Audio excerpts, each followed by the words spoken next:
안녕하세요. 반갑습니다.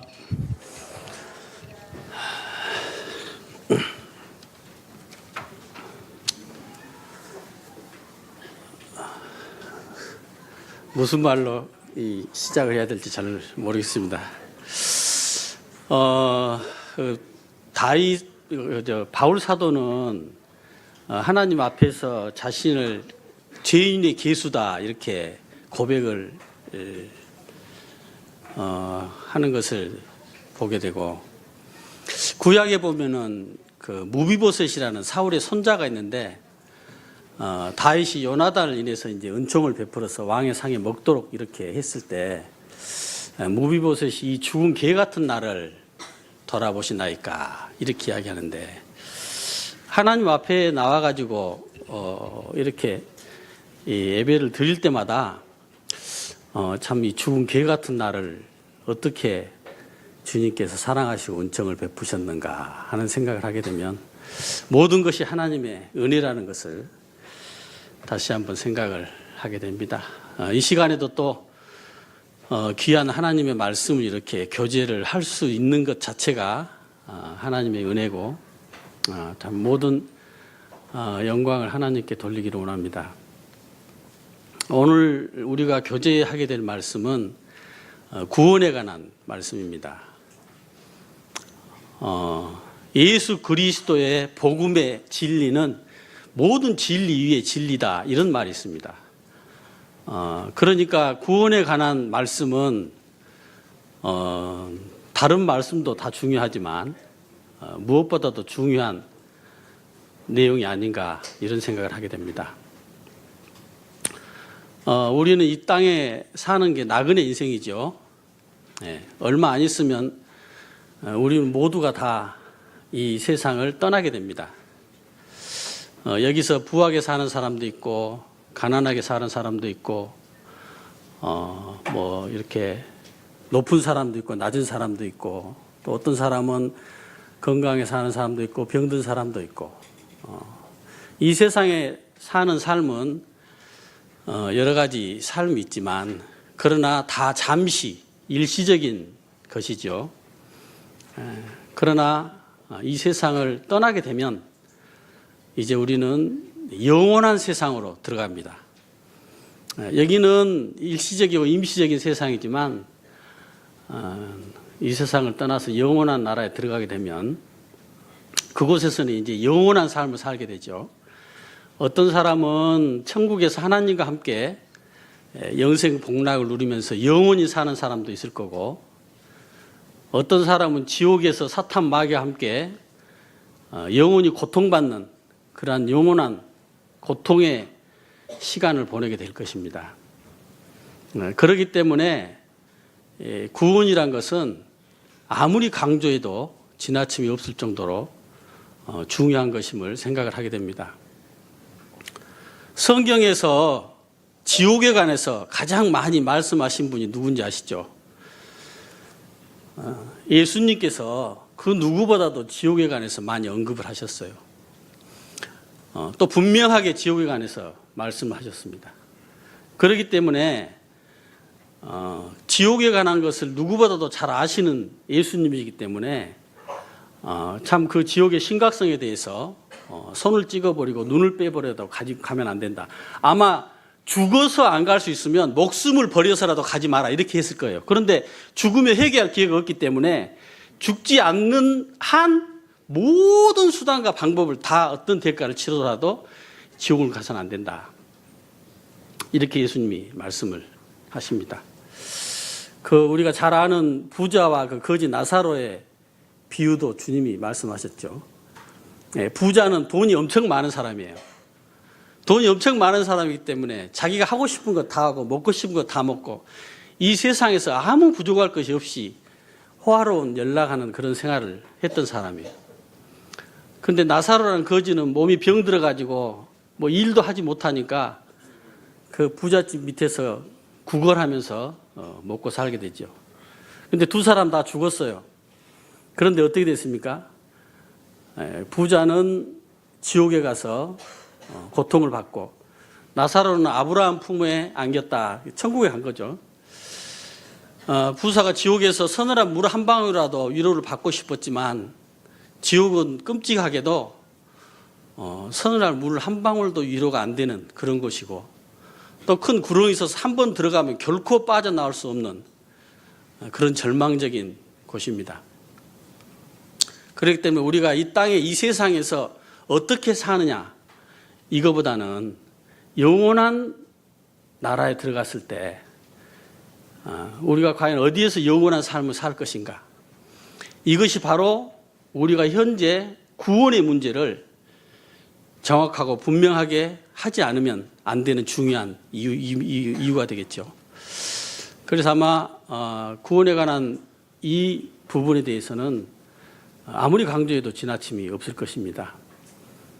오늘 제가 교제하고 싶은 내용은 구원의 어떤 확증이라는 어떤 그런 제목이 되겠습니다. 우리가 보통 구원받은 사람한테 구원의 확신이 있느냐 이런 질문을 많이 하죠. 그런데 구원의 확신도 사실 안심할 수 없어요. 그게 자기 확신인지 정말 구원 받았기 때문에 확신하는 건지, 그 다른 이방 종교에 있는 사람들도 자기 종교에 대한 확신 때문에 자살도 하고 그렇잖아요. 그래서 구원의 확신은 부족하다. 구원의 확실한 증거가 있어야 된다. 주관적이고 객관적인 그 누구도 부인할 수 없을 정도로 구원 문제만큼은 우리가 확실하게 증거를 가지고 확증 가운데 살아야 된다라는 것을 생각을 하면서 오늘 말씀 교제를 나누고자 합니다. 우리 먼저 마태복음 7장을 열어주시기 바랍니다.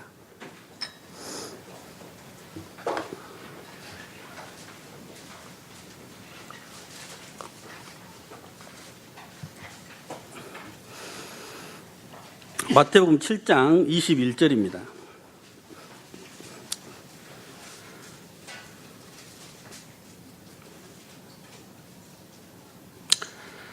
나더러 주여 주여 하는 자마다 다 천국에 들어갈 것이 아니요 다만 하늘에 계신 내 아버지의 뜻대로 행하는 자라야 들어가리라.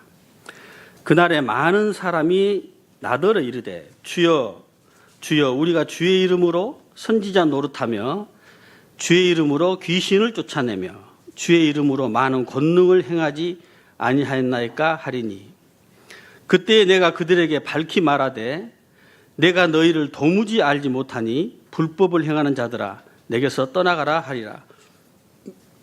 그러므로 누구든지 나의 이 말을 듣고 행하는 자는 그 집을 반석 위에 지은 지혜로운 사람 같으리니 비가 내리고 창수가 나고 바람이 불어 그 집에 부딪히되 무너지지 아니하나니 이는 주추를 반석 위에 놓은 까닭이요 나의 이 말을 듣고 행하지 아니하는 자는 그 집을 모래 위에 지은 어리석은 사람 같으리니 비가 내리고 창수가 나고 바람이 불어 그 집에 부딪힘에 무너져 그 무너짐이 심하니라. 여기 보시게 되면 구원에 관해서 심각하게 오해를 하고 있는 사람이 나옵니다. 왜 이 사람이 구원에 가서 심각하게 오해를 했냐면 자기가 주의 이름으로 선지자 노릇하고 주의 이름으로 귀신도 쫓아내고 주의 이름으로 큰 권능을 행하는 이런 사람이었어요. 오늘날로 말하면 어떤 부류의 사람일까요? 오늘 같으면은 아무튼 거의 목사님 수준 아닙니까? 이 정도 되면. 네. 이분이 하나님 믿는 사람일까요? 안 믿는 사람일까요? 당연히 믿는 사람이겠죠. 예수님도 믿는 사람이고 천국과 지옥도 당연히 믿겠죠. 침례도 받았을 거고. 이분은 아마 모든 성도들이 이 정도 되면 100% 천국 갈 것이다. 100% 구원 받은 사람이다. 이렇게 생각하지 않겠어요?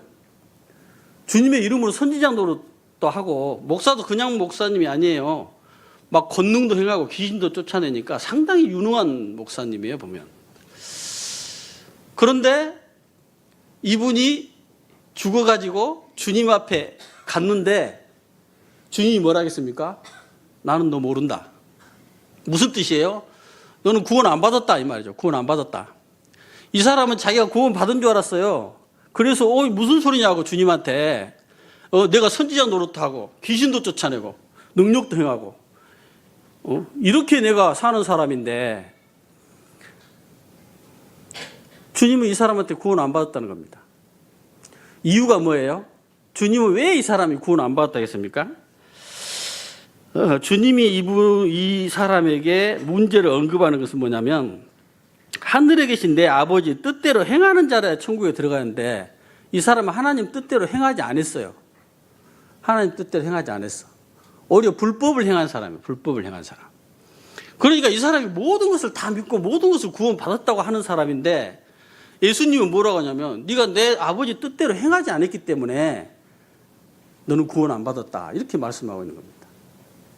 그 뒤에 예수님이 친절하게 비유를 들어서 말씀하잖아요. 반석 위에 세운 집과 모래 위에 세운 집. 반석 위에 세운 집을 세운 사람은 구원을 받은 사람. 그렇죠? 모래 위에 집을 세운 사람은 구원을 안 받은 사람. 반석 위에 집을 세운 사람은 누구냐? 하나님의 말씀을 순종하는 사람. 모래 위에 집을 세운 사람은 하나님 뜻대로 행하지 않는 사람. 이 사람은 자기가 구원을 당연히 받았다고 생각하고 주님 앞에 갔는데 주님이 뭐라고 말하면 너는 하나님 뜻대로 행하지 않았기 때문에 하나님 말씀에 순종하지 않았기 때문에 너는 구원받지 않았다. 이렇게 말씀하는 거예요. 이건 또 갑자기 무슨 말씀이에요? 아니 구원은 행위로 받습니까? 구원은 믿음으로 받습니까? 제가 결론부터 말씀을 드릴게요. 왜냐하면 자칫 잘못하면 오해 사가지고 이단으로 몰릴 위험이 있어요. 제가 결론부터 분명히 말씀드릴게요. 주님이 왜 이렇게 지금 이 부분에 대해서 네가 하나님 뜻대로 행하지 않았다. 하나님께 순종하지 않았다. 그렇기 때문에 너는 구원받지 않았다고 언급을 하고 계시냐면 성경에는 많은 부분에 너희가 그 은혜를 인하여 믿음으로 말미암아 구원을 받았나니 이것은 너희에게서 난 것이 하나님 선물이다. 행위에서 난 것이 누구니 자랑치 못한다. 일하고 싹스를 받는 사람은 그것을 은혜로 여기지 않는다. 그렇기 때문에 일을 아니하고 하나님께 의롭다함을 받는 그 사람은 그 믿음을 의로 여기신다. 이 성경에 오직 구원은 믿음으로만 받는 겁니다. 그 어떤 사람의 행위도 전혀 포함되지 않습니다. 100% 하나님의 은혜로 선물 받는데 돈 주고 받는 사람이 있습니까? 선물 주는데 돈 주면 그것은 선물 주는 사람을 모여가는 거지요. 선물이 이미 아닙니다. 구원은 100% 하나님의 은혜로 받는 거고 믿음으로만 받는 겁니다. 사람의 그 어떤 행위도 0.0001%도 들어가지 않는 겁니다. 그러면 여기서 예수님이 왜 이 사람한테 행위를 강조하고 있느냐? 이것은 무슨 의도로 예수님이 하신 거냐면 너는 하나님을 모든 것을 다 믿는다고 했지만 실제로 너희 행위를 봤을 때 너희 행함을 봤을 때 너는 모래 위에 집을 지은 사람과 같이 구원을 안 받은 사람이다. 그 위에 예수님이 그 문맥적으로 언급해 보면 그 나무를 열매로 안다라는 그 말씀을 하고 계시는데요. 결론적으로 말씀드리면 정말로 구원을 받은 사람은 하나님 뜻대로 행하는 삶을 살게 되고 당연히 하나님 말씀에 순종하는 삶을 살게 되는 건데 네가 정말 구원받는 게 아니고 가짜 구원, 거짓 구원을 받기 때문에 너는 하나님 뜻대로 행하는 그 행함이 그렇게 사는 삶이 없었다. 이렇게 주님이 지금 지적을 하고 있는 겁니다. 다시 다 이해를 혹시 한 분이라도 이해를 못 해가지고 또 아이고 이거 뭐 행위로 하는 거 정말 구원 받은 사람은 예수님이 이 사람에게 왜 행함이 없었기 때문에 행함이 잘못됐기 때문에 네가 구원이 없다고 이야기하냐면 이 사람은 모든 것을 다 믿는다고 생각하는 사람이지만 실제로는 그 삶에 있어서 그 사람의 삶을 들여다봤을 때 그 사람은 정말로 하나님의 뜻을 행하고 하나님 말씀에 순종하는 삶이 없었던 거예요. 모든 것을 믿는다고 하고 앞에서 뭐 선지자 노릇까지 하고 했지만은 실상은 그래서 너는 가짜 구원이다라고 이야기하는 겁니다. 그럼 정말로 하나님의 생명으로 거듭난 사람은 정말로 구원받은 사람은 당연히 하나님 뜻대로 행하는 삶과 그 행위와 그 인격이 동반이 되는 겁니다. 필연적으로 구원을 받는 사람은, 그래서 여기서 말하는 그 내용과 같이 강조하는 부분이 야고보서에서 강조하는 부분인데, 야고보서에 너희가 믿음이 있다 하고 왜 행함이 없느냐, 행함 믿음은 죽음이다 라고 이야기하는데, 너희가 정말 믿음이 있으면 행함으로 그 믿음을 입증해보라. 야고보가 강조하는 것은 너희가 그 믿음이 정말 구원받은 믿음이면 너희 행함으로, 너희 삶으로 그 믿음을 입증해보라. 너희 삶이 없고 너희 행함이 없고 인격은 엉망인데 너희가 믿는다고 하는 그 믿음은 죽은 믿음이래요. 죽은 믿음. 가짜 믿음. 그걸 거짓 구원입니다. 가짜 구원. 그 믿음은 가짜 믿음이에요. 믿음의 형태를 있는 것처럼 보이지만 실상은 알맹이가 없는, 생명이 없는 그런 믿음인 거죠. 그래서 예수님이 여기서 이 사람에게 행위를 이야기하면서, 행함을 이야기하면서 그 믿음이 진짜 참 믿음이 아니고 네가 구원받은 그 구원이 참 구원이 아니라고 지금 말씀을 하고 있는 겁니다. 이제는 오해가 없겠죠. 저를 이단으로 모는 일이 없기를 바랍니다. 자, 그러면 이제 결론을 말씀했기 때문에 구체적으로, 그렇다면 제가 오늘 말씀드리고 싶은 주요 사안이 뭐냐면, 구원의 확실한 증거가 과연 우리에게 무엇으로 알 수 있느냐라는 부분이라 하겠습니다. 자, 그래서 우리가 정말 이 말씀을 듣고 나는 정말 확실하다라고 확증을 가질 수 있고, 안 그러면 지금이라도 회개하고 지금이라도 하나님의 은혜를 구해가지고 확증을 가져야 됩니다. 왜냐하면 아까도 이야기했듯이 지옥과 천국은 사실입니다. 우리가 죽는 것이 현실이고 사실이듯이 나중에 여기 있는 이 사람처럼 아이고 내가 뭐 선지자 노릇하고 뭐 능력도 귀신도 하니까 당연히 나는 천국 가겠지 이리 생각했다가 막상 주님 앞에 가니까 너는 가짜다 이렇게 이야기해버리면 이것처럼 낭패가 어디 있어요. 그렇기 때문에 이것은 100% 이상 우리가 확신하고 확증해도 나쁠 것이었습니다. 아니 당연히 그렇게 해야 됩니다. 자, 그래서 그렇다면 우리가 어떻게 확증을 가질 수 있느냐? 성경에서 어떻게 우리가 확증을 가질 수 있다고 말씀하거든요. 요한일서 5장에 보면 내가 하나님의 아들의 이름을 믿는 너에게 이것을 쓰는 것은 너에게 영생이 있음을 알게 하려 함이다. 사도 요한은 우리가 영생이 있다는 것을 알기를 원했고, 우리가 영생이 있다는 걸 알기를 원했기 때문에 어떻게 해서든 그것을 알 수 있도록 서신서를 기록한 겁니다. 자, 그래서 우리는 요한 1서로 가보겠습니다.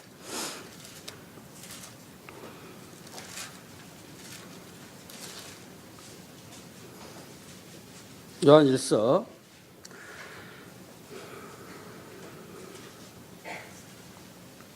먼저 요한 1서 3장, 요한 1서 3장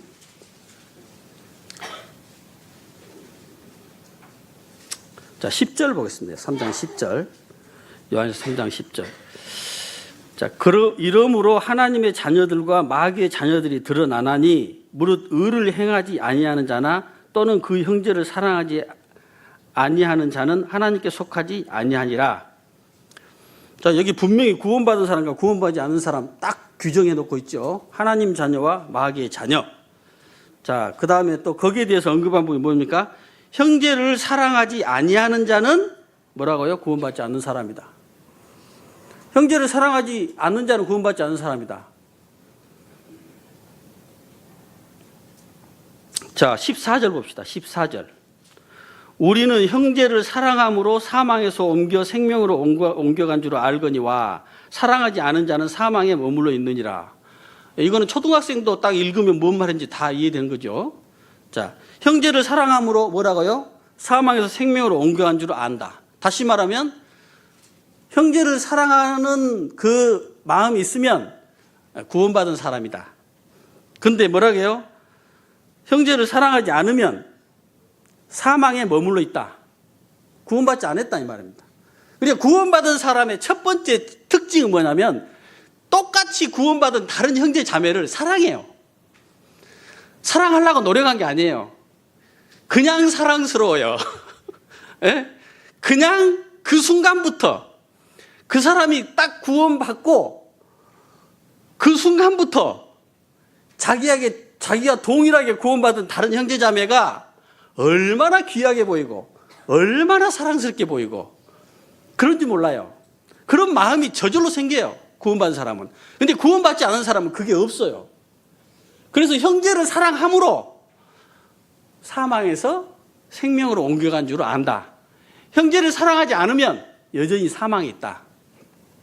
그러니까 아무리 귀신 쫓이고 선지자 노릇해도 그 마음에 정말 형제 자매를 사랑하는 마음이 없는 사람은 사망에 머무른 사람입니다. 이 구원의 가장 첫 번째 나타난 증표예요. 구원받은 성도는 다른 구원받은 성도를 너무너무 사랑한다니까요. 그래서 여기 요한 1서에 뭐라 하겠어요? 목숨을 버려도 당연하게 여긴다.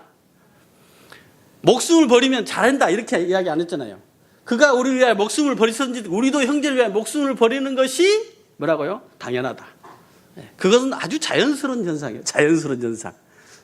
이게 바로 구원받은 사람의 첫 번째 특징입니다. 물론 사람이 살다 보면 식을 때도 있죠. 처음에는 불같이 뜨겁다가 요새 인생이 꼬이고 자기가 뭐 안 되고 하면 좀 식을 때도 있어요. 그러나 그 사랑하는 마음은 여전히 있고 뭔가 형제 자매를 위해서 섬기고자 하는 마음. 우리 마태복음 25장 말씀을 보겠습니다. 좀 귀찮더라도 우리가 성경을 직접 찾아가지고 우리 눈으로 직접 읽어보면 또 거기에 하나님의 은혜가 있습니다. 그래서 우리가 성경을 찾아서 한번 읽어보십시다. 마태복음 25장 31절부터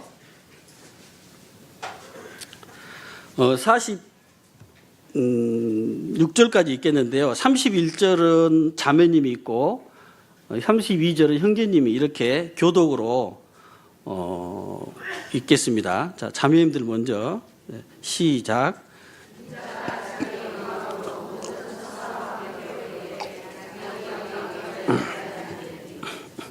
모든 민족을 그 앞에 모으고 각각 구분하기를 목자가 양과 염소를 구분한 것 같이 하여 양은 그 오른편에 염소는 왼편에 두리라. 그때 이 임금이 그 오른편에 있는 자들에게 이르시되 내 아버지께 복받을 자들이여 나와 창세로부터 너희를 위하여 예비된 나라를 상속받으라. 내가 줄일 때 너희가 먹을 것을 주었고 목마를 때 마시게 하였고 나그네 되었을 때 영접하였고 헐벗었을 때 옷을 입혔고 병들었을 때 돌보았고 옥에 갇혔을 때 와서 보았느니라. 이에 의인들이 대답하여 이르되 주여 우리가 어느 때 주께서 줄이신 것을 보고 음식을 대접하였으며 목마르신 것을 보고 마시게 하였나이까. 어느 때 나그네 되신 것을 보고 영접하였으며 헐벗으신 것을 보고 옷 입혔나이까. 어느 때 병든 것이거니나 옥에 갇히신 것을 보고 가서 배웠나이까 하리니. 임금이 대답하여 이르시되 내가 진실로 너에게 이르노니 너희가 여기 내 형제 중에 지극히 작은 자 하나에게 한 것이 곧 내게 한 것이라 하시고 또 왼편에 있는 자들에게 이르시되 저주를 받은 자들아 나를 떠나 마귀와 그 사자들 위하여 예비된 영영한 불에 들어가라. 내가 줄일 때 너희가 먹을 것을 주지 아니었고 목마를 때 마시게 하지 아니하였고 나그네 되었을 때 영접하지 아니하였고 헐벗었을 때 옷 입히지 아니하였고 병들었을 때와 옥에 갇혔을 때 돌보지 아니하였느니라 하시니. 그들도 대답하여 이르되 주여 우리가 어느 때 주께서 줄이신 것이나 목마르신 것이나 나그네 되신 것이나 헐벗으신 것이나 병드신 것이나 옥에 갇히신 것을 보고 공양하지 아니하다이까. 이에 임금이 대답하여 이르시되 내가 진실로 너에게 이르노니 이 지극히 작은 자 하나에게 하지 아니한 것이 곧 내게 하지 아니한 것이나 하시리니 그들은 영벌에 의인은 영생에 들어가리라 하시니라. 이게 행위를 말씀하신 겁니까? 우리 중에 지극히 작은 자 하나에게 한 것이 곧 내게 한 것이다. 자, 그러면 막 병들었을 때 돌보고 이런 사람은 열심히 행했기 때문에 천국 가고 뭐 이렇게 그 성대를 사랑하지 않는 사람은 천국을 못 간다. 이 말씀이 사랑을 말씀하고 있습니다. 방금 읽은 이 말씀은 더 이상 설명이 필요가 없이 형제를 사랑하는 사람은, 너희 중에 지극히 작은 자 하나를 사랑하는 사람은 구원받은 사람이다 이겁니다. 여기 말하고 있잖아요. 그들은 영벌에, 그들은 영생에. 지금 여기서 예수님이 양과 염소를 구분해서 심판하실 때 이 심판의 기준이 뭡니까? 형제를 사랑하는 사람은 영생에, 형제를 사랑하지 않는 사람은 구원이 없는 사람, 영벌에. 지금 아까 마태복음 7장에 행위를 가지고 거짓 구원자들을 말씀하는 것과 똑같습니다. 여기서 염소는 어떻게 보면 이 사람이 거짓 구원받는 사람이에요. 그래서 사실은 믿는다고 자기는 뭐 모든 것을 다 믿는다 할 수 있겠죠. 예수님의 영원한 속죄까지 완전히 다 믿는다고 할 수도 있습니다. 우리가 지식적으로 얼마든지 거기에 동의할 수 있어요. 그러나 실제로 사랑이 없는 것, 그 부분에 대해서 예수님은 구원이 받지 않았다는 겁니다. 이거는 행위로서 구원 여부를, 심판 여부를 말씀하시는 게 아니고 정말 구원받은 사람의 특징, 정말 영생이 있는 사람은 바로 형제를, 자매를 사랑할 수밖에 없고 돌볼 수밖에 없고 그런 삶을 살 수밖에 없다는 것을 이 말씀을 통해서 보여주고 있는 겁니다. 자, 그 다음에 우리 다시 요한일서로 가겠습니다. 요한일서. 이번에는 요한일서 5장을 보겠습니다. 요한일서 5장. 자, 첫 번째 우리가 구원에 관한 확실한 증거는 내가 형제 자매를 사랑하는 마음이 있고 형제 자매를 사랑하는 삶을 살고 있구나. 구원받은 사람입니다. 없으면 구원 안 받은 거라고 볼 수 있습니다. 자, 요한일서 5장. 자, 4절 5절 보겠습니다. 4절 5절. 무릇 하나님께로부터 난 자마다 세상을 이기느니라. 세상을 이기는 승리는 이것이니 우리의 믿음이니라. 하나님께로부터 났다 이 말은 구원받았다 이 말이죠. 자, 영접하는 자 곧 그 이를 믿는 자는 혈통하나 육정하나 사람의 뜻을 하고 오직 하나님께로부터 난 자다. 구원받은 사람입니다. 거듭났다. 하나님께로 났다. 구원받았다. 다 같은 겁니다. 하나님께로 난 자. 이 요한일서에 보면 이 말씀이 여러 부분 나옵니다. 나중에 살펴보겠지만 하나님께로부터 난 자는, 구원받은 사람은 뭐라고 했습니까? 난 자마다 세상을 이기느니라. 세상을 이기는 승리는 이것이 우리의 믿음이니라. 예수께서 하나님의 아들이심을 믿는 자가 아니면 세상을 이기는 자가 누구냐? 자, 여기서 하나님께로부터 난 자 중에서 성숙하고 신앙이 좋고 믿음이 강한 사람만 세상에 이긴다고 했습니까? 아닙니다.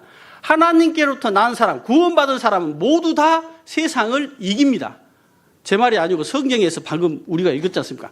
무릇 하나님께로서 난 사람, 뭐예요? 구원받은 사람, 구원받은 사람마다 뭐예요? 세상을 이기느니라. 구원받은 사람은 세상 풍조에 따라서 세상 져가지고 세상의 진리를 끌려다니지 않습니다. 신앙이 뭐 좋고 믿음이 좋아서 그런 게 아니고 구원받은 사람은 정말로 영적으로 거듭난 사람은 전에는 이 세상 풍족을 떴고 공중의 권세자를 따랐지만 구원받은 사람은 세상으로부터 분리된 사람입니다. 너희가 세상에 살고 있지만 세상에 속하지 않은 겁니다.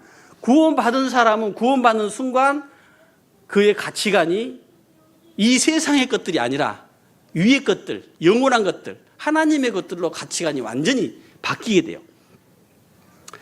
앞에 보면 너희는 이 세상이나 세상에 있는 것들을 사랑치 말라. 이 세상에 있는 것이 육신의 정욕과 안목의 정욕과 이생의 자랑이니 물론 이를 사랑하지 않으면 하나님의 사랑이 그것을 거하지 않는다고 말씀합니다.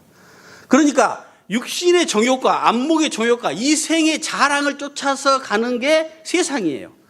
보십시오. 구원받지 않는 모든 세상 사람들은 다 육신의 정욕과 안목의 정욕과 이생의 자랑을 쫓아 살고 있습니다. 그러나 구원받은 사람은 물론 세상에서 무슨 수도승처럼 떠나서 이렇게 살라는 이야기는 아닙니다. 그러나 세상을 이기는 삶을 사는 겁니다. 세상을 이기는 삶. 세상의 풍조에 그대로 휩쓸려서 지는 삶이 아니고 세상을 거부하고 세상을 이기는 삶을 사는 사람입니다. 이게 증거입니다. 구원 받았는데 세상 사람인지 그리스도인지 구분이 안 돼. 양심이 있으면 자기 스스로도 자기가 한번 물어볼 수 있겠어요. 내가 정말 세상 사람하고 뭐가 다른가? 물론 완전히 이렇게 세상을 떠나가지고 무슨 신처럼 무슨 뭐 산신령처럼 이렇게 살진 않습니다. 아까도 이야기했듯이요. 구원받아도 세상에 기웃거릴 때가 있고, 구원받아도 세상에 한 번씩 이렇게 정욕에 넘어질 때도 있고 그래요. 그러나 근본적으로 그 삶의 방향이, 그 삶의 목표가 세상 사람과 다르고 세상에 쫓는 것을 쫓지 않습니다. 구원받은 사람은. 누구나 그래요. 구원받은 사람은 누구나 살아계신 하나님을 알고 영생이 있다는 것을 알기 때문에 이 세상에 잠시 잠깐 있는 것들이 너무나 무가치하다는 것을 너무나 잘 알기 때문에 가치관이 완전히 바뀌어요. 제가 구원받고 나는 순간, 그 당시에 최고급 차가 뭐 에쿠스인가 이랬는데, 에쿠스 타고 가는 사람이 버스에서 이렇게 보는데 너무 불쌍해 보이더라고. 그 전에는 야, 에쿠스 타고 다닌다 이랬는데, 구원받은 사람은요 모두가 다 세상을 이깁니다. 이제 항상 100% 세상을 이기지는 않을 수도 있지만 본질적으로 세상을 분명히, 여기 우리 말씀 찾았으니까 앞에 요한일서 4장 한번 봐볼까요? 요한일서 4장 5절과 6절. 그들은 세상에 속한 거로 세상에 속한 말을 하며 세상이 그들의 말을 듣느니라. 우리는 하나님께 속하였으니 하나님을 아는 자는 우리의 말을 듣고 하나님께 속하지 아니한 자는 우리의 말을 듣지 아니하나니 진리의 영과 미혹의 영을 이로써 아느니라. 정확히 구분됩니다. 아무리 자기가 예수님 믿고 하나님 믿고 구원받았다 하고 막 귀신을 쫓아내고 능력을 행해도 그 사람은 세상에 속한 말을 듣게 돼 있어요. 구원받지 않는 사람은. 그래서 세상의 어떤 철학이나 세상의 학문이나 뭐 세상의 뭐나 이런 것들에 대해서 뭐 관심이 많고 늘 그런 사상으로 사는 사람이 있고, 그러나 하나님께로부터 난 사람은, 구원받은 사람은 하나님의 말씀을 듣고 하나님의 말씀을 쫓아가는 사람입니다. 세상에 속하지 않은 하나님께 속한 사람, 이 사람은 구원받은 사람입니다. 그래서 그 사람은 어때요? 세상을 이겨요. 세상 이기는 사람을 삽니다. 어쩌다 한번 발이 빠질 때도 있어요. 어쩌다가 뭘 안 좋은 걸 밟을 때도 있어요. 그러나 금방 더러워서 얼른 씻고 다시 하나님을 향해서 살게 되어 있습니다. 그게 구원받은 사람의 증거입니다.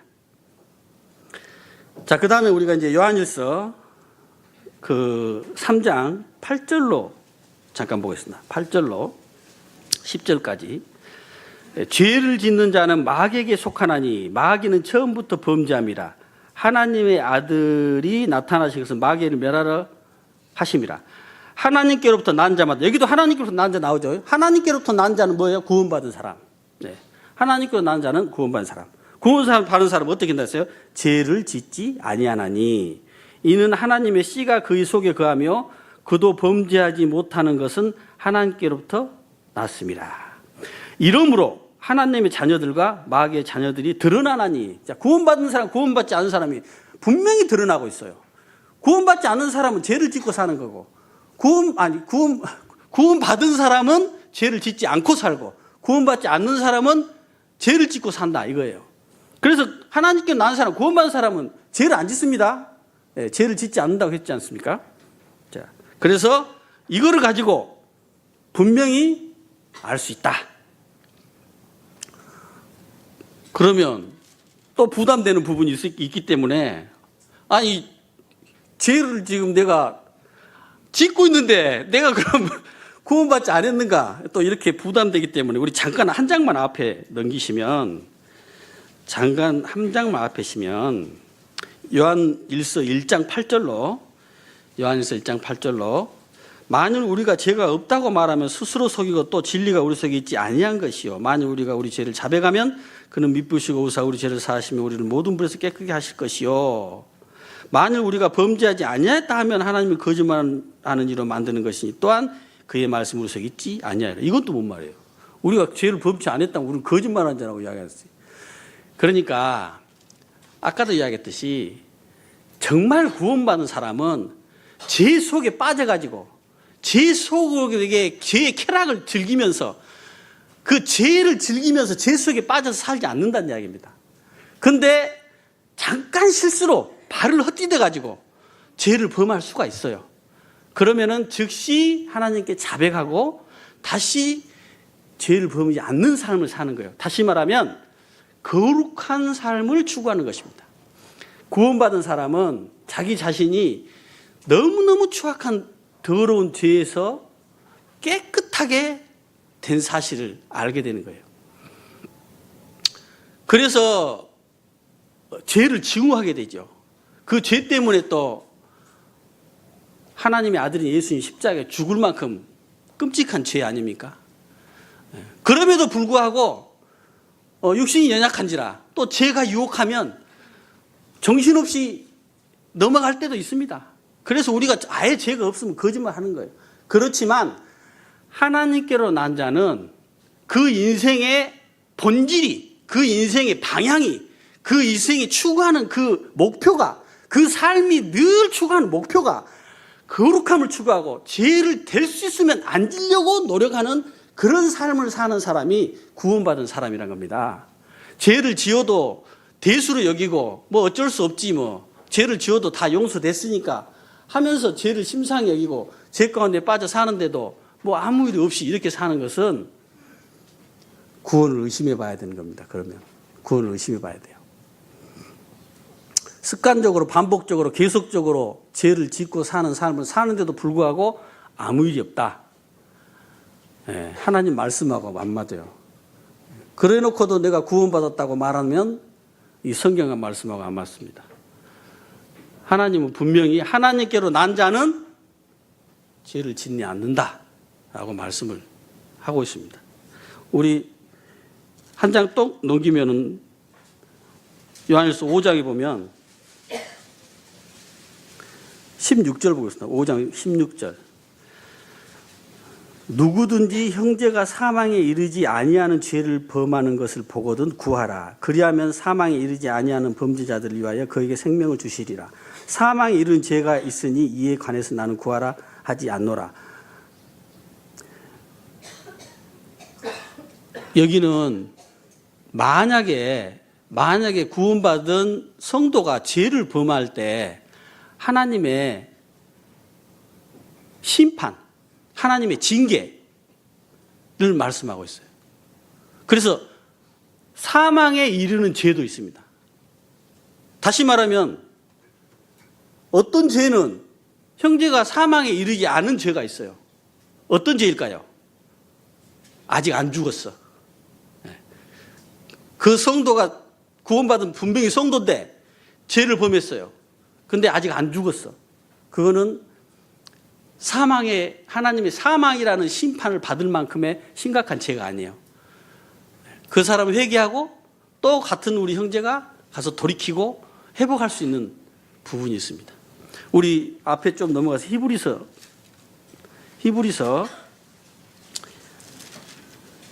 12장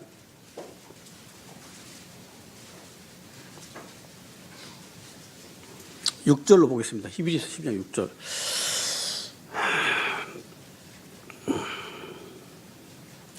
히브리서 12장 6절. 주께서 그 사랑하시는 자를 징계하시고 그가 받아들이신 아들마다 채찍질 하심이라 하였으니 너희가 참음은 징계를 받기 위함이라. 하나님이 아들과 같이 너희를 대우하시나니 어찌 아버지가 징계하지 않는 아들이 있으리요. 징계는 다 받는 것이거늘 너희에게 없으면 사생자여 친아들이 아니니라. 구원받은 사람의 특징, 구원받은 사람의 확증, 혹시 죄를 범할 때 아버지의 징계가 있다. 사랑의 매라고 그러죠. 우리 사랑의 매. 사랑의 매를 맞으면 어떻습니까? 아프면서도 기분이 좋아. 아프면서도 기분이 좋은 게 이 사랑의 매입니다. 사랑의 매. 근데 내가 죄를 범하고 죄 가운데 살고 죄를 즐기고 계속 살고 있는데 징계가 없다. 전혀 하나님부터 징계가 없다. 성경이 말하고 있습니다. 징계가 없으면 뭐라고요? 친아들이 아니에요. 사생자라 이거죠. 가짜. 그래서 하나님께로부터 난 정말 구원받은 사람은 그래서 죄를 짓고 살 수 없다는 겁니다. 그래서 아버지가 자기 사랑하는 아들이 밖에 돌아다니면서 온갖 나쁜 짓을 하는데 가만히 볼 아버지가 누가 있겠어요? 안 그래요? 하물며 하나님께서 자기 그 아들의 이 예수 그리스도의 생명으로 난 귀한 그 아들이 죄에 빠져가지고 죄에 있을 때 처음에는 스스로 돌이키기를 하나님이 기다리시죠. 하나님은 항상 이 자비롭고 오래 인내하시는 분이기 때문에 가급적이면 매를 안 대고 돌이키길 원하시는데 하나님의 그 타임이 오버되면 하나님이 직접 손을 대십니다. 아마 정말 구원받은 성도들은 다 경험이 있을 거예요. 이 사랑의 매를 맞을 때 얼마나 아프면서 감사한지. 제가 처음 매 맞은 게 구원받고 한 달인가 두 달인가 얼마 동안 있었는데 주일날 그 예배에 참석 안 하고 친구들과 낚시를 갔거든요. 양심이 굉장히 찔리고 불안불안하더라고요. 그날 저녁에 내가 심한 독감을 알아가지고 밤새도록 고생하면서 회개를 했거든요. 그 다음날 씻은 듯이 나았어요. 그래서 정말 감사가 되더라고요. 이 구원받은 사람은 자기가 이러다가 내가 하나님한테 한 대 맞지 하면서 결국은 한 대 맞으면 돌이킵니다. 정말 구원받은 사람은 계속 그 길로 안 가요. 하나님이 손을 대시기 전에 돌이키든지 안 그러면 하나님이 매를 한 대 맞고 돌이키든지 돌이키게 되어 있습니다. 자, 그리고 이제 우리가 고린도전서 10장을 보겠습니다. 고린도전서 10장. 이 징계에 관해서 사실은 성경은 우리에게 굉장히 많은 부분에 대해서 교훈을 하고 있습니다. 사실 이런 하나님의 엄중한 징계에 관한 이런 교훈에 대해서 읽다 보면 이게 징계를 말하는 것인지 심판을 말하는 것인지 헷갈릴 경우도 있어요. 그렇지만 자, 고린도서 10장 1절로 잠깐 보겠습니다. 10장 1절. 시간이 많이 지금 없기 때문에 제가 빨리 읽겠습니다. 형제들아, 나는 너희가 알지 못하기를 원하지 아니하노니 우리 조상들이 다 구름 아래에 있고 바다 가운데로 지나며 모세에게 속하여 다 구름과 바다에서 세례를 받고 다 같은 신령한 음료를 먹으며 다 같은 신령한 음료를 마셨으니 이는 그들이 따르는 신령한 반석으로부터 마셨으며 그 반석은 곧 그리스도시라. 그러나 그들의 다수를 하나님이 기뻐하지 아니하였으므로 그들이 광야에서 멸망을 받았느니라. 이러한 일은 우리의 본보기가 되어 우리로 하여금 그들이 악을 즐겨한 것 같이 즐겨하는 자 되지 않게 하려 함이니 그들 가운데 어떤 사람들과 같이 너희는 우상 숭배하는 자가 되지 말라. 기록된 바 백성이 앉아서 먹고 마시며 일어나서 뛰는 한과 같으니라. 그들 중에 어떤 사람들이 음행하다가 하루에 23,000명이 죽었나니 우리는 그들과 같이 음행하지 말자. 그들 가운데 어떤 사람들이 주를 시험하다가 뱀에게 멸망하였나니 우리는 그들과 같이 시험하지 말자. 그들 가운데 어떤 사람들이 원망하다가 멸망시키는 자에게 멸망당하였나니 너희는 그들과 같이 원망하지 말라. 11절입니다. 그들에게 일어난 이런 일은 본보기가 되고 또한 말세에 만난 우리를 깨우치기 위하여 기록되었느니라. 이 말씀만 보면 언뜻 보면 구원받은 사람이 계속 죄를 범하고 우상 숭배하고 어떤 음행을 하고 하면 멸망을 받는다 하니까 구원을 잃어버린 것처럼 보기 쉽습니다. 이 말씀이. 그렇지만 성경은 원래 장절이 없잖아요. 그런데 성경에 가장 합당하고 정확한 해석은 앞뒤 문맥을 보고 해석하는 게 가장 좋아요. 우리가 앞에 한 장 넘겨보면 9장 27절에 이런 말씀이 있어요. 내가 내 몸을 쳐 복종하게 하면 내가 남에게 전파한 후에 자신이 도리어 버림당할까 두려워함이니라. 이 말씀을 사도 바울이 하면서 방금 우리가 읽었던 고린도전서 10장에 있는 말씀을 하고 있는데 여기서 바울 사도가 버림을 당할까 두렵다 이 말은 자기가 구원을 잃어버릴까 두려워한다 이런 의미가 아니에요. 이 성경의 원어는 아도키노스라는 원어인데 이것은 인정받지 못했다. 자격을 잃어버린다. 승인받지 못했다. 이런 뜻입니다. 그렇기 때문에 구원받았다 할지라도 죄 가운데 살거나 죄에 져서 살거나 자꾸 반복적으로 이렇게 육신의 연약함 가운데 빠져 살 경우에는 가나안에 들어가지 못한, 다시 말하면은 하나님의 인정된 어떤 일꾼이나 하나님이 쓰임받지 못하는 그런 가운데 떨어질 수 있다는 거죠. 그래서 사도 바울이 두려워한 것은 그거였어요. 자기가 자기 자신을 처 복종케 하는 것은 하나님으로부터 더 이상 쓰임받지 못할까 봐. 또 여기 있는 여기 베드로전서, 여기 고린도전서 10장의 이 내용에 대해서 구원을 잃어버리는 것이 아니라는 분명한 것은 뭐냐면은 성경에서 주는 가나안에 대한 교훈이 천국이 아니죠. 성경은 가나안이 천국이 아니라는 걸 누구도 잘 알 겁니다. 그것은 젖과 꿀이 흐르는 땅이고 하나님이 약속하신 안식의 땅인데 모든 영적인 축복을 주시고자 하는 땅이에요. 우리가 이 땅에서 구원받은 성도들이 하나님이 원하시는 것은 하늘에 속한 모든 신령한 복으로 영적인 축복을 마음껏 누릴 수 있도록 하시는 게 하나님의 목적이고 원하는 목적이라는 겁니다.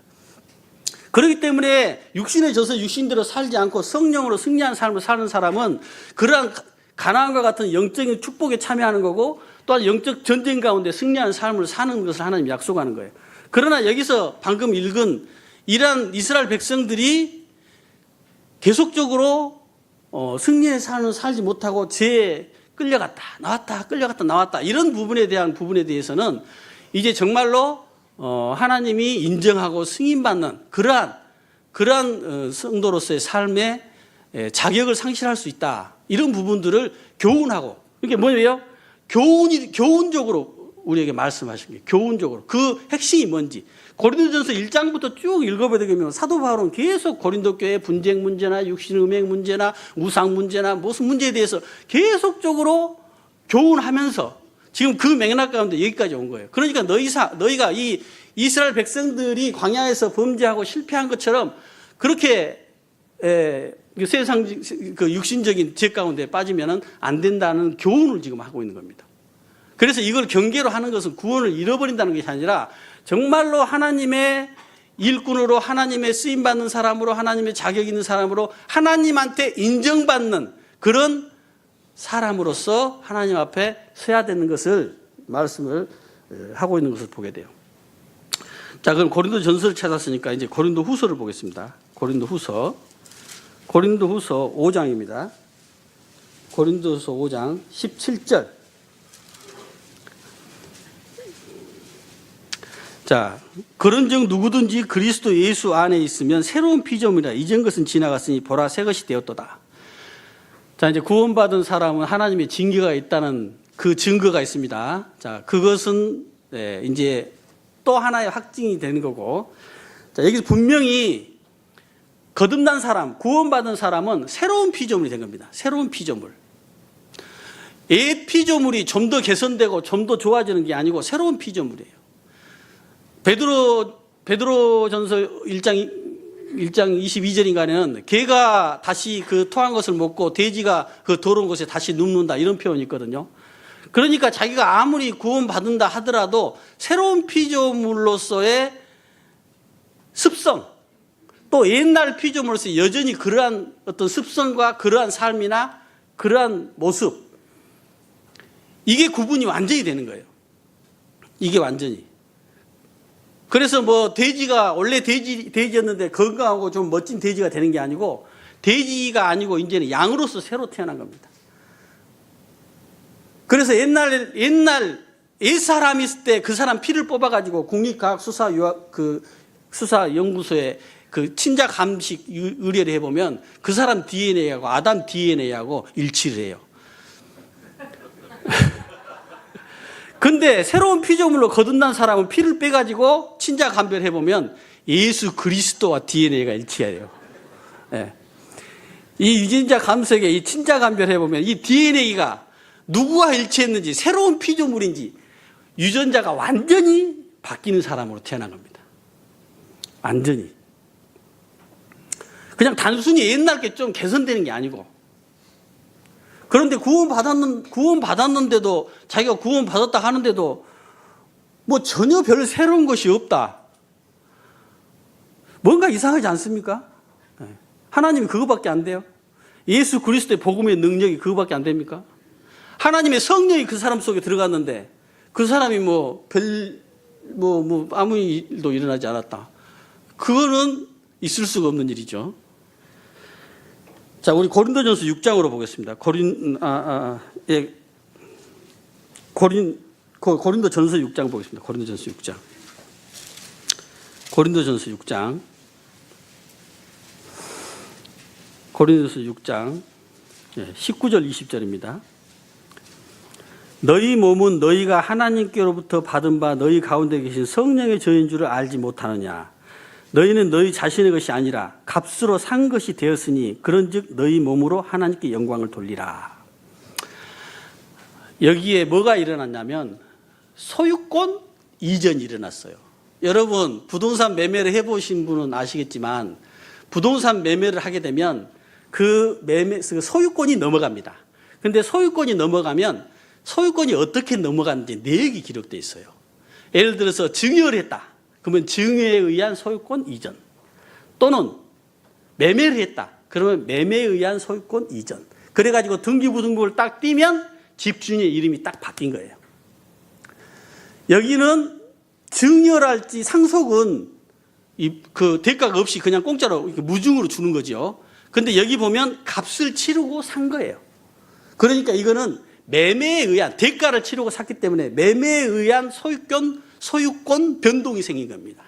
어떻게 변동이 됐어요? 구원받은 사람 본인이 누구 거가 됐어요? 하나님 거가 된 거예요. 이제는 더 이상 자기가 자기 게 아니에요. 소유권이 바뀌었다니까요. 그 사람이 뭘로 바꿨어요? 소유권이 예수님의 생명으로. 하나님은 예수님의 생명을 주고 우리를 산 겁니다. 그래서 구원받은 사람은 자기를 예수님의 생명과 바꾼 거예요. 그래서 등기부등본을 띄워보면 더 이상 자기 자신이 자기가 소유권이 없어요.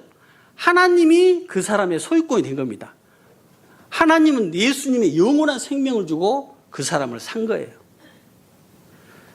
우리 요한복음 10장 잘 아시지만 이 부분에 대해서 예수님이 말씀한 부분이 있기 때문에 요한복음 10장을 한번 보십시다. 요한복음 10장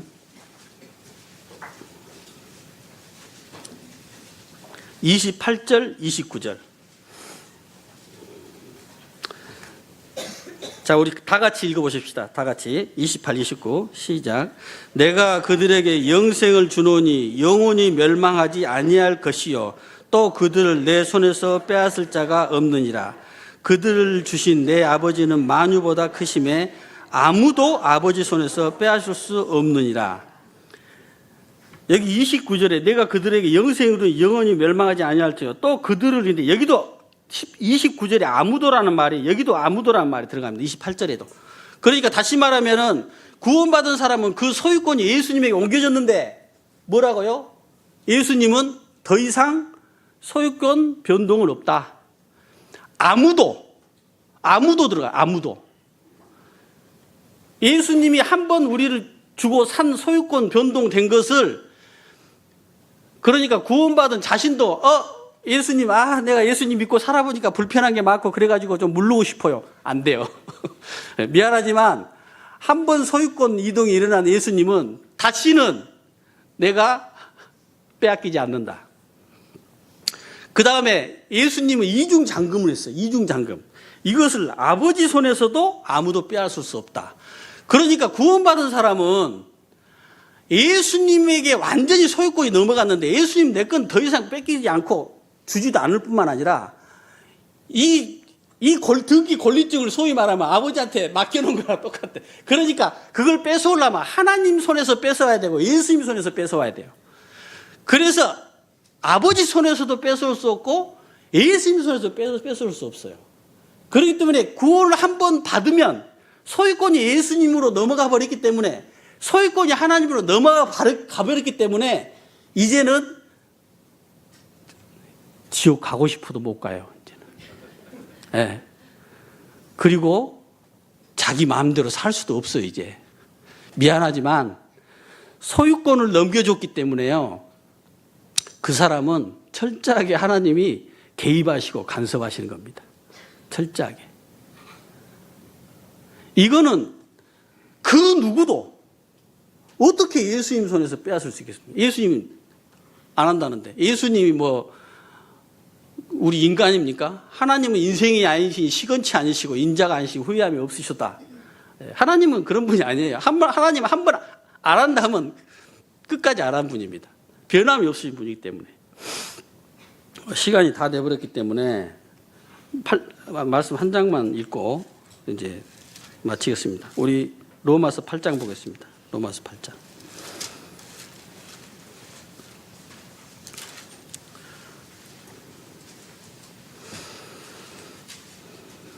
로마서 8장 16절.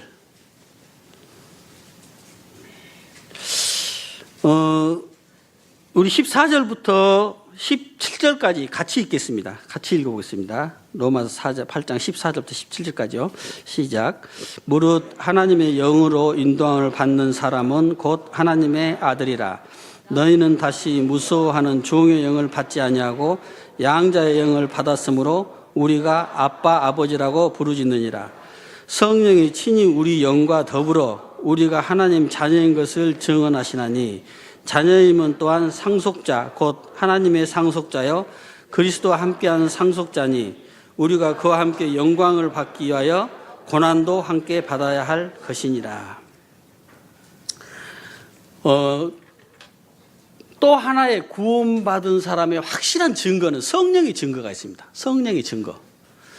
그런데 이 성령의 증거를 제가 한 25가지 적어왔는데 시간이 없기 때문에 이거는 안 읽어도 여러분들이 성령에 관해서는 많이 아시고 또 우리 앞조에도 그런 교재가 있었기 때문에 성경을 살펴보시면 성령의 증거에 대해서 자세하게 성령의 증거에 대해서 성경이 많은 부분들이 우리에게 말씀해 주고 있습니다. 그래서 구원받은 사람은 또 한 가지 자기 속에 있는 성령으로 인한 그 증거가 분명히 나타나게 돼 있어요. 그래서 구원의 확증을 가질 수 있습니다. 어떤 사람이 뭐 유럽이나 미국으로 한 열흘이나 이렇게 여행을 가게 되면 경비를 계산하잖아요. 경비를 계산하면 딱 그만큼만 갖고 갑니까? 대부분 여유로 갖고 가요. 아니면 뭐 거기서 쓸 수 있는 카드를 가져가든지. 왜 그렇습니까? 거기서 경비가 모자라면 왔다 갈 수 없잖아요. 다시. 그러니까 우리가 구원에 관한 부분은 우리가 넘치는 확신을 가져야 됩니다. 우리가 죽어서 후회하는 것은 있을 수 없는 일이에요. 단 한 분도 애매하게 해서는 안 돼요. 이거 적당히 넘어가는 문제가 아니에요. 기도하겠습니다. 은혜로우신 아버지 하나님, 오늘 참 저에게 귀한 말씀을 주셔서 감사를 드립니다. 이 말씀을 통해서 원하시는 하나님의 뜻이 이루어지기를 원하옵나이다. 예수 그리스도 이름으로 기도합나이다. 아멘. 네, 감사합니다.